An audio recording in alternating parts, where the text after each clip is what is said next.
Hi hello friends. రాబోయే వరలక్ష్మి వ్రతం కోసం అందరూ కూడా వరలక్ష్మీదేవిని రకరకాలుగా అలంకరించుకుంటారు కదండి.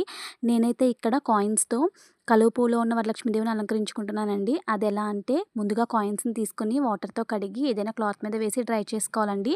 తర్వాత ఏదైనా ఒక బౌల్ని తీసుకొని దాని చుట్టూ కూడా డబుల్ సైడ్ ప్లాస్టర్తో అతికించుకోవాలి. ఇప్పుడు కాయిన్స్ని ఒక్కొక్కటిగా స్టిక్ చేసుకోవాలండి. ఇలా ఒక వరుస అంతా కూడా స్టిక్ చేసిన తర్వాత మళ్ళీ కింద వరుస అలా 3 వరుసలుగా అయితే కాయిన్స్ని కలువ పువ్వులా వచ్చేలాగా మనం స్టిక్ చేసుకోవాలండి. ఇలా స్టిక్ చేసిన తర్వాత దానిలో అయితే నేను రైస్ని వేసుకుంటున్నాను.